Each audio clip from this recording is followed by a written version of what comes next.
3포인트입니다. 오늘 장 다 같이 반등을 하는데요. 이 가운데서 좀 더 봐야 될 종목군들 어떤 부분이 있을지 세 가지로 콕 집어 알려드립니다. 퍼스트 프라임 리서치의 손여루 팀장 모셨습니다. 안녕하세요. 안녕하십니까? 예, 오늘 어떤 섹터 준비하셨을지 첫 번째부터 보겠습니다.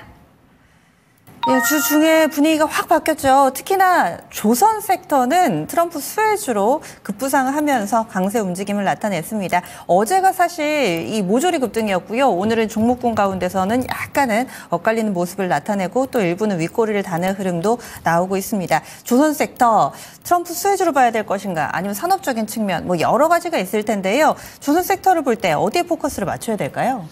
네, 우선 운수장비 쪽에 이제 방위산업과 조선이 있죠. 그래서 제가 저번 주에 방산을 말씀드렸고 오늘 좀 조선을 말씀드리려고 합니다.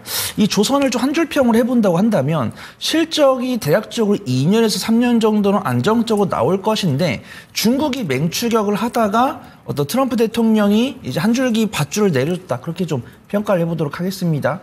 어제 외국인가 기관이 강한 순매수가 들어왔고 오늘 이제 앵커님 말씀해 주신 것처럼 종목별로 차별 움직임 나오고 있죠. 수급도 다른 모습입니다. 근데 확실하게 트럼프 대통령이 도와달라고 하는 부분에서 수혜를 입을 수 있는 종목에 대해서 외국인과 기관의 수급이 들어있기 때문에 해당 종목들 위주로 공략을 해보시면 좋을 것 같습니다. 일단 우리가 알고 있는 조선 3사의 실적 발표 모두 다 끝났죠. H현대 그룹주, 그다음에 하나오션, 삼성중공업, H현대 미포까지도 모두 다 실적 발표를 했습니다. 실적 발표를 하면서 실적이 잘 나온 기업들도 있고 다소 좀 실망스럽게 나오는 기업들도 있습니다. 근데 어떤 이 주가라는 것이 실적보다는 기대감을 먹고 잘한다고 볼 수 있는 것들이 제가 오늘 탑픽으로 하나오션을 말씀드릴 거지만 확실하게 실적 향상에 대한 기대감으로 강세를 보여주는 것 같아요. 그래서 일단은 실적에 대한 불확실성도 이제 관세 차에서 데이터가 나왔죠. 우리가 수출 동향에 이제 화장품이나 완성차도 있지만 조선도 있습니다. 근데 확실하게 조선이 전체적인 조선 수주 데이터는 많이 좀 파일을 뺏어가는 모습들이에요. 우리가 불과 올해 2분기까지만 하더라도 우리나라가 한 40%였고 중국이 한 50에서 55% 정도였습니다. 근데 최근에 10월 선박 수주량을 보니까 일단 우리나라 점유율이 26%고 중국 같은 경우는 65%를 기록을 했기 때문에 약간 격차가 벌어진 거예요. 그래서 조선을 난 사기 싫다라고 하신 분들 안 사셔도 됩니다. 하지만 트럼프 대통령이 도와달라고 이야기했을 때 외국인과 기관이 그냥 콧방귀 끼고 매수를 안 했다고 한다면 제가 긍정적으로 말씀을 드리지 않겠지만 외국인과 기관이 이제 기간 조정도 충분히 나왔고 충분히 좀 박스권 하단부에서 살짝 아랫단에 있다 보니까 외국인과 기관이 강한 순매수가 들어온 거다라고 판단됩니다. 그다음에 우리가 이익률 이런 거 따지잖아요. 그다음에 LNG선 같은 경우, LNG 선박 같은 경우 잘 나오고 있고 우리가 CGT라고 합니다. 척당 환산 톤수인데 척당 환산 톤수가 우리나라는 5.6 CGT로 중국 대비해서 2.2배라고 했을 때는 우리가 같은 물량의 배를 팔았을 때는 우리가 더 남는 그다음에 고효율의 선박을 이제 건조하고 있다 이렇게 볼 수가 있고요.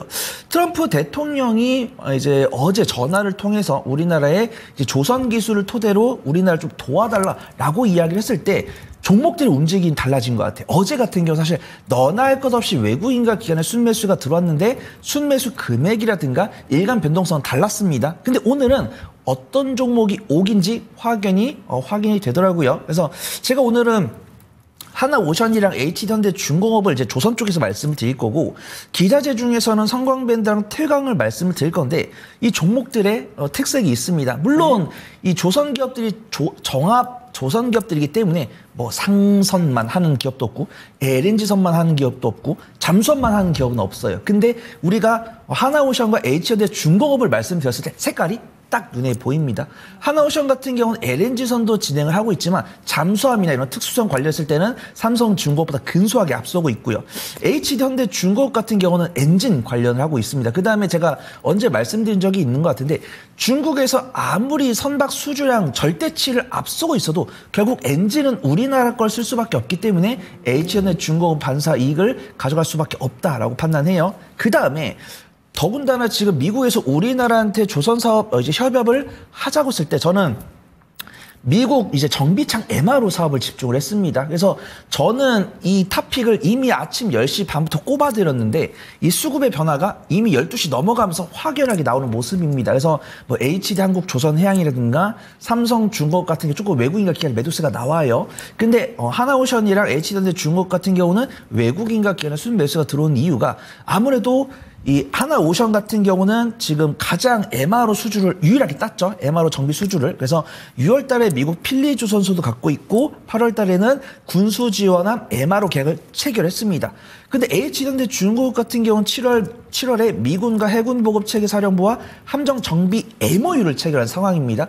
MOU를 체결한 상황이고 아직 수주는 없는 상황이에요. 근데 다른 종목들은 이런 미국과 협업 상태가 없다 보니까 외국인과 기관의 단기 차익이 나오는 것 같습니다. 그다음에 성광밴드랑 태광은 이제 조선 기자재에서 붙여드린 이유가 투자분들 사이에서 막연하게 좀 기대하고 계신 것 같아요. 우리가 트럼프 당선자가 이제 대통령 취임되면은 전통 석유화학을 장려할 것이다. 이런 투자 인사이트가 있어요. 그러면은 보통 우리가 봤을 때 화학 관련 종목들이나 철강 관련 종목들이 강세를 보여줘야 되는데 안 움직이고 있습니다.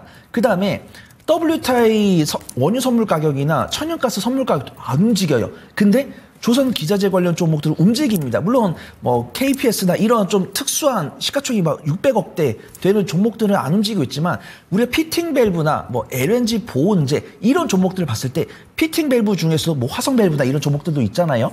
근데 지금 성광밴드랑 태광만 움직이는 이유가 이 종목들이 조선 피팅 밸브 납품도 하지만 일반 석유화학 플랜트에다가 피팅 밸브도 납품을 하고 있습니다. 그래서 조선이랑 조선기자재 물론 실적 나오고 저평가 매도를 갖고 있기 때문에 그 어떤 종목을 사셔도 되지만 정말 이 미국의 협업과 연관성 있는 종목에다가 외국인과 기관의 수급이 집중되고 있으니까 그 종목들 위주로 보시는 게 좋을 것 같다. 네. 그렇게 말씀을 드리도록 하겠습니다. 네, 지금 트럼프 당선이 나오고 나서는 수혜주로 분류가 되고 있기는 한데 조금 전에 보여주신 신조선가라든지 그리고 또 중고선가 같은 경우는 고점 대비로는 꺾였잖아요. 요건 괜찮다고 보세요? 그런 부분을 좀 인밀하게 좀 체크를 해봐야 된다고 판단됩니다. 저도 네. 이제 클락 리서치에서 본 게 신조선가 차트를 봤습니다. 그다음 중고 조선가 같은 경우 꺾였다라고 앵커님께서 말씀해 주셨고요. 근데 그런 것들을 염두를 하는 거는 이해를 돼요. 근데 제가 만약에 조선을 신조선가가 아직도 박스권 하단부에서 맥점 잡고 올라오는 부분이다. 이렇게 했으면 제가 좀 큰 비중을 실어보자라고 하겠지만 제가 투자 전략에다가 분할 매수한 다음에 좀 보수적인 수익률을 가져가자라고 말씀드리는 거예요. 왜냐하면 그런 부분들 꺾일 수 있고 아직 아무도 그런 이야기를 안 해서 제가 강하게 말씀 못 드리겠지만 트럼프 대통령의 저번에 1기 때 1.0대를 보면 석유화학을 장려했습니다. 네. 그러면 석유화학을 장려했을 때는 뭐 원자재 가격도 올라갈 수 있고 그다음에 만약에 저는 그거 불확실성 그거 하나인 것 같아요. 미국에 이 에너지를 운반하기 위해서 선로를 깔 것인가? 아니면 선박에 대한 수주를 줄 것인가? 그 두 가지를 확인을 해봐야 된다고 판단합니다. 선로요? 그럼 육상으로 옮긴다고요? 그렇죠. 이제 뭐 해상 송수관 이런 거. 만약에 트럼프 대통령이 네. 석유화학을 키울 건데 그냥 미국 전역에다가 송수관을 깔겠다. 이러면은 저는 더 이상 조선을 좀 안전한 투자처로 말씀 못 드리겠는데 만약에 그런 것들이 아니고 이제 저도 리포트를 보면은 송수관에 대한 이야기는 안 하시더라고요. 아무래도 조선 수주가 더 나올 수 있다라는 이야기가 나오는데 그런 것들을 감안하더라도 신조선가가 부담되는 위치인 것은 맞다. 그래서 조선을 매수해가지고 안전하게 수익을 가져갈 수 있다고 하지만 체크해야 되는 리스크는 두 가지. 신조선가가 꺾인다든가 아니면 트럼프 대통령이 이 석유화학 산업을 장려하기 위해서 어떤 원자재 공급 방안을 쓰냐에 따라서 투자 전략을 바꿀 수 있을 것 같다. 그렇게 보고 있습니다. 그리고 또 궁금한 게 이 조선을 볼 때 한창은 뭐 LNG 위주로 그리고 그 다음에 먹거리가 뭐 암모니아선 얘기도 나왔었고 이제는 MRO인데 그럼 MRO에 있어서 어떤 조선사를 더 봐야 된다 이런 것 없이 전체적으로 우리 조선사들은 다 기술력을 가지고 있다 이렇게 평가하세요?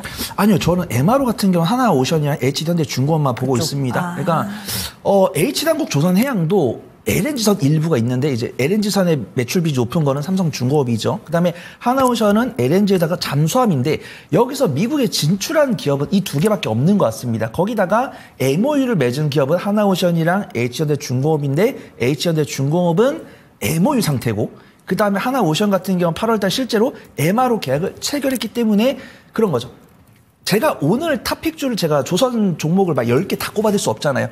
오늘 제가 이런 투자 인사이트 이 내용을 준비했고 그럼 이 투자 인사이트에 가장 적합한 종목은 하나오션인데 그중에서 조선을 전반적으로 이야기를 해달라고 했을 때는 안정성은 당연히 H단국 조선해양이고 LNG설을 본다. 뭐 상설을 본다, 잠수함을 본다, MRO를 본다라고 생각했을 때는 그 종목마다 꼽아드릴 수 있는 탑픽은 모두 다 다르다. 그렇게 말씀을 드리도록 하겠습니다. 예, 알겠습니다. 조선 섹터를 바라보는 시각에 도움되셨기를 바랍니다.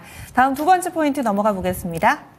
오랜만이죠. 통신 장비주들 이쪽이 우주항공, 스타링크 이쪽으로 좀 묶이면서 요즘 들어 활발한 흐름을 나타내고 있습니다. 사실 이 주식 투자하시는 분들 관심 종목에 아마 5G라는 키워드로 묶어놓으신 분들이 많긴 할 텐데 요즘에 오르는 건 이 5G랑은 큰 거리가 있기는 합니다. 강세 배경부터 좀 알아볼까요?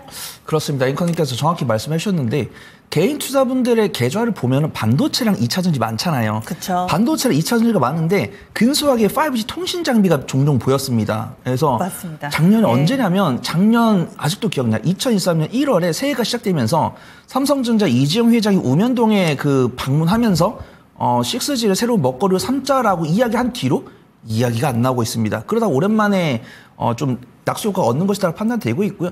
제가 5G 통신 장비를 말씀을 드리지만 제가 인공위성도 말씀을 드릴 거고 우주항공도 말씀을 드리고 자율주행도 말씀을 드린다는 겁니다. 그래서 트럼프 대통령이 대선이 당선이 되고 나서 일론 머스크 테슬라 CEO가 부각이 받은 다음에 이제 테슬라가 진행을 하고 있는 사업이 부각을 받다 보니까 뭐 전기차라든가 뭐 2차 전지라든가 완성셀이라든가 그다음에 우주항공, 자율주행까지 이제 순환매가 온 다음에 그러면 이 우주항공이랑 자율주행이 원활하게 소통이 되기 위해서는 통신 장비가 필요하지 않을까 이런 생각이 드는 겁니다. 그래서 그 언론 보도 내용으로 안 나왔는데 보통 이런 순환매가 돌다 보니까 통신 장비에 대한 이야기가 나오지 않을까 그런 부분들이 있는 것 같아요. 아직 트럼프 대통령이 통신 장비를 장려하겠다라고 이야기는 안 했지만 증권계통에서는 트럼프 대통령이 당선된 다음에 물론 뭐 이제 예산안을 나올 수도 있고 예산안에 뭐 전력설비 교체안도 있겠지만 전력설비 교체안에다가 통신장비 교체안도 나올 수 있지 않을까 이런 아이디어가 나오는 리포트가 뉴스가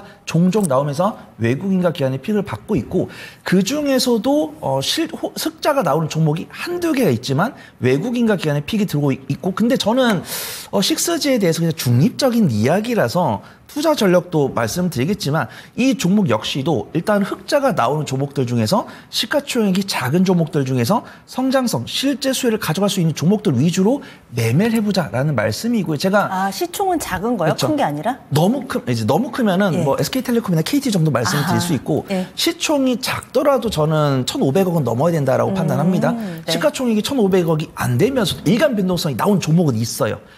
일간 변동성이 나온 종목은 있는데 적자주이기 때문에 제가 아무래도 전문가 타이틀을 걸고서 적자 기업을 말씀드리기는 어려울 것 같아서 네. 좀 이렇게 스크리닝을 한 거죠. 근데 제가 5G랑 6G에 대한 상용화 이야기를 하려고 공부를 열심히 했는데 5G에 대한 관심이 크게 없는 것 같습니다. 우리가 LTE에서 5G 넘어갈 때랑 6G 넘어가는 게 그냥 통신 속도에 대한 규정도 있지만 통신 방식에 대한 규정도 있다고 합니다. 그래서 안타깝게도 우리나라 같은 경우는 산지가 많기 때문에 기지국을 통한 통신 방식은 제한이 걸린다라는 거예요. 이거를 통신 방식을 제한을 안 걸기 위해서는 기지국을 그만큼 많이 설치를 해야 되는데 기지국 설치는 결국 다 비용이고 그다음에 이제 5G에서 6G로 넘어갈 때 진폭이 커지는 건데 진폭은 결국 저항을 받게 돼 있습니다. 그래서 기지국을 아무리 많이 설치해봤자 설치한 것 대비 비례해서 우리가 통신 상태가 양호해지지 않을 수 있다. 이런 리포트가 나와 있고 또 5G 관련해서는 또 중국 5G 쪽에서 또 특허를 많이 갖고 있다고 해서 우리나라나 미국 입장에서 이 5G를 장려하기에는 좀 부담감이 있다. 이런 평들도 나오고 있습니다. 그다음에 이제 또 이 일론 머스크 테슬라 CEO가 만들고 있는 스페이스에 필요한 통신이 스타링크가 또 6G잖아요. 이 5G까지는 기지국이지만 6G는 적어도 인공위성을 통한 사업이기 때문에 그 낙수 효과를 얻을 수 있는 종목을 좀 봐야 된다고 보는데 안타깝게도 없는 것 같습니다. 딱히. 그래서 비슷한 업무를 하고 있거나 경쟁 업무를 하고 있는 기업은 좀 볼 수 있을 것 같아요. 만약에 이 기업이 정말 테슬라 이 스페이스 X 스타링크에 대한 낙수 효과를 얻는 종목이 발굴될 때까지 기다리겠다라고 하신 분들은 기다리라고 말씀을 드리지만 이미 우리가 5G 통신 장비를 오늘 이슈로 잡았다는 거는 수급이 들어왔다는 거잖아요. 그러면 그 안에서 내가 매매 관점 지켜볼 수 있는 종목이 있다고 한다면 봐야 된다라는 거예요. 그래서 저는 솔리드랑 인텔리안테크 보도록 하겠습니다. SK텔레콤이랑 KT랑 LG U+는 당연히 좀 중장기적인 관점을 빼고 단기 변동성을 가질 수 있는 종목들 중에서는 솔리드 보고 있고요. 저는 사실 불과 작년까지는 뭐 이노와이어리스나 뭐 RFHIC 이런 종목들 참 좋아했습니다. 근데 그런 종목들이 안타깝게도 올해 상반기에 적자로 전환이 돼가지고 제가 소개를 드릴 수 없게 됐어요. 그 다음에 솔리드 같은 경우도 흑자를 유지를 하고 있지만 전년 동기 대비해서 실적이 대략적으로 한 50% 정도 훼손됐습니다. 그래서 5G 통신 장비 중에서는 굳이 이야기를 해봐라라고 하면은 솔리드를 좀 말씀을 드릴 수 있다고 판단되고 있고 오늘 외국인 수매수 들어오고 있고 증권계통에서는 3분기 어닝 시즌을 맞이해서 시장 기대치를 상회하는 실적을 보일 수 있다라고 보고 있고 제가 아까 미국에서 전력 설비 교체 수요뿐만 아니라 통신 장비 교체 수요도 있을 거다라고 판단했는데 약간 저 동남아시아 쪽, 뭐 사우디라든가 이쪽들도 좀 통신 장비 교체 수요가 있을 거다라고 보고 있습니다. 그래서 솔리드가 아무래도 3대 뭐 SK텔레콤이나 통신사 모든 사업자를 갖고 있기 때문에 그 낙수 효과를 얻을 거다라고 보고 있고 좀 단기적인 변동성을 원하시는 분들 좀 인텔리안테크 보시면 좋을 것 같아요. 그래서 한화 시스템도 말씀을 드리고 싶은데 한화 시스템 같은 경우는 많이 좀 언급이 됐었고 인텔리안테크는 이 원앱에 좀 낙수 효과를 얻지 않을까 판단됩니다. 그래서 약간 스타링크랑 원앱이 경쟁 구도예요. 그래서 미국 쪽의 적에도 이제 미국 전역의 적에도 위성 링크는 이제 스타링크 다 가져가고 그 나머지는 이제 원앱이 커버리지를 할 것으로 판단되고 있는데 이 인텔리안테크에서 만들고 있는 중계기가 원앱에 납품이 되고 있기 때문에 그 낙수 효과를 입을 수 있다라고 판단됩니다. 인텔리안테크도 오늘 음봉 나오고 있지만 외국인과 기관이 개인사분들의 매도 물량을 받아주고 있기 때문에 인텔리안테크랑 솔리드 눌림목 공략해 보시면 좋다라고 판단되고 있고요. AP 성인 한화 시스템 도 충분히 공략 가능하다 그렇게 보고 있습니다. 네, 우주항공, 통신장비 이쪽까지 좀 광범위하게 체크해드렸습니다. 다음 넘어가겠습니다. 다음 포인트로 또 요즘 각광받는 테마 쪽 양자 관련된 종목군들 그리고 또 양자하고 CBDC가 예전에는 완전히 별개였다면은 요즘에는 CBDC 그러니까 이 디지털 화폐와 관련해서 이 부분을 좀 보호하기 위해서는 양자 암호 기술이 필수적이다라는 분석들이 나오고 있습니다. 대표적으로 양자 통신 관련된 이 아이온큐 해외 투자하시는 분들께는 익숙한 종목일 텐데요. 이 종목이 사실 얼마 전에는 슈마컴하고 동반해서 움직이면서 변동성 굉장히 컸습니다. 불안하셨을 텐데 호실적 내놓으면서 간밤에 또 급등하는 양상을 띄었습니다. 그렇다면 단순 테마로 봐야 될 것인가 아니면은 이제 태동하는 이런 앞으로 비전이 있는 PDR을 먹고 자랄 종목군이 될 것인가 어떤 의견이신가요? 네, 마지막에 준비한 이유는 매매 관점이기 때문입니다. 짧게 보자. 좀 단기적인 변동성을 싫어하시는 분들께는 왜 이 섹터를 관심 있게 봐야 되는지 좀 많이 설명을 해드려야 되기 때문에 첫 번째 섹터, 두 번째 종목에 제가 좀 힘을 싣는 편이에요. 그 다음에 세 번째 종목 같은 경우는 좀 이제 단기적인 변동성을 선호하시는 분들께 말씀을 드릴 수 있는 좀 시가총액 작은 종목들이 위치한 종목들 말씀드리는데 앵커님께서 잘 말씀을 해주셨어요. 어떤 찾으라고 한다면 이슈는 찾을 수 있거든요. 근데 어떤 공보한 내용이 없어요. 근데 우리가 보통 이 CBDC랑 양자암호가 언제 나오냐면 뭐 오늘처럼 아이온큐가 호실적을 보여준 경우도 있지만 보통 암호화폐나 그다음에 트럼프 대통령에 대한 지지 올라가서 단기적으로 움직인 적이 있거든요. 그러니까 사람들이 과거 경험을 토대로 생각을 하는 거죠. 트럼프 대통령이 당선이 되면은 비트코인을 장려하겠다고 할 거고 그럼 비트코인을 장려하겠다고 했으면 비트코인 가격이 올라갈 거고 비트코인의 몸집이 올라갔을 때 중요한 것은 보안인데 차세대 보안 기술로 인정받는 것이 양자 암호이기 때문에 그에 따른 투자 심리가 있을 거다라고 판단합니다. 그다음에 잘 찾아보면은 국내 기업들이나 정부 정책 발언도 나오더라고요. 그래서 아이온큐 같은 경우도 매출액이 증가했다는 뉴스 나왔고 트럼프 대통령이 아마 또 이것도 그냥 투자 인사이트예요. 내년에 예산안을 발표했을 때 아무래도 CBDC나 양자암호를 장려를 하기 위한 지금도 트럼프 대통령과 일론 머스크 CEO가 약간 규제 완화, 규제 철폐 이쪽으로 좀 정책을 내놓을 가능성이 높다라고 보고 있는데 그중에서도 IT, 전기전자 쪽으로도 규제를 완화할 거다라고 보고 있단 말이에요. 그러면 양자암호 쪽 낙수 효과를 얻을 수 있다라고 보고 있고 국내도 발빠르게 움직이고 있습니다. 우리나라 같은 경우도 정부 정책 지원 발표가 있더라고요. 11월부터 양자기술 산업법이 진행이 된다고 합니다. 양자 컴퓨터와 양자 센서, 양자 통신 등의 기술력을 확보하고 관련 산업을 진흥시키겠다라고 했기 때문에 아마 이런 양자암호 기술을 개발하는 기업들에 대한 보조금을 지원한다. 이런 부분들도 있고 또 국내 기업도 호재가 있더라고요. 양자 표준 기술 전문기업 SDT 이름만 보고서 외국 기업인 줄 알았는데 국내 기업이더라고요. 대표자도 한국 분이십니다. 그 SDT가 핀란드에 기반을 둔 QPU 기업과 세미콘과 업무 협약을 맺으면서도 미국의 기술력을 뒤쫓겠다라고 이야기를 하면서 뒤쫓았으면 좋겠다는 마인드지 뒤쫓을 거니까 몰빵 투자하자 이런 이야기는 아닙니다. 그래서 매매 관점으로 보는 게 맞다라고 보고 있고 지금도 오늘도 양자 암호라고 치면은 네. 일간 변동성이 강하게 나오는 종목들인데 사실 낯이 낯섭니다. 한울소재과학도 제가 잘 모르는 종목이고 뭐 KCS는 엑스게이트 이런 종목들을 봤을 때 2, 3년 전부터 양자암호 기술을 개발을 하겠다라고 발표한 내용들이지만 성과는 아직 못 봤습니다. 그렇죠. 하지만 바닥에서 이진하고 올라온 상황이고 외국인과 기관의 수급이 들어오고 있기 때문에 무시하실 분들은 무시하셔도 되는데 나는 2, 3일 안에 5에서 10% 수익 가져가고 싶다라고 하시는 분들은 유심히 좀 보시면 좋을 것 같아요. 그래서 제가 원래 토픽을 드림 시큐리티 많이 갖고 다니거든요. 양자암호 같은 경우는. 근데 오늘 음봉이 나오더라고요. 그래서 드림 시큐리티는 일단 관심종에 넣어놓고 지금 당장 유심히 볼 종목은 좀 한국 정부 인증이 아닐까 판단됩니다. 한국 정부 인증 같은 경우는 엄청 이거를 막 믿고 몰빵할 필요는 없다라고 판단되고 있고요. 관련 기술력을 갖고 있으면서도 본업을 통해서 흑자를 유지하고 있으면서도 시가총액이 1,500억대가 넘고 외국인의 순매수가 들어오고 있기 때문에 손절가를 잡고서 3일 정도 보유할 관점이다 라고 하시면은 한국 정부 인증 좀 나을 것 같다라고 판단돼요. 국내 최초의 인증기관으로 인증서 사업이나 아니면 바이오 인증 솔루션 사업 등을 영위를 하고 있고 2년 전에 모바일 양자 OTP를 적용한 이력이 부각되어서 투심 향상이 될 거다라고 보고 있습니다. 그래서 오늘도 보면 한국 정부 인증이 외국인의 순매도세 나오다가 오늘 바닥권에서 외국인 순매수 들어오면서 61선 위에서 지지하는 모습이기 때문에 내가 이 종목으로 한몫을 챙기자. 이런 마인드보다는 분할 매수한 다음에 트럼프 대통령 행보에 따라서 이 종목들이 낙수가 얻어서 단기 슈팅 나왔을 때 짧게 마무리하는 관점 지켜보자. 그렇게 소개를 드리도록 하겠습니다. 네, 이 종목군에 있어서는 결론이 앞에 나왔죠. 매매 관점으로만 보자 의견 나왔습니다. 이렇게 해서 마무리 짓겠습니다. 오늘 말씀 고맙습니다. 감사합니다.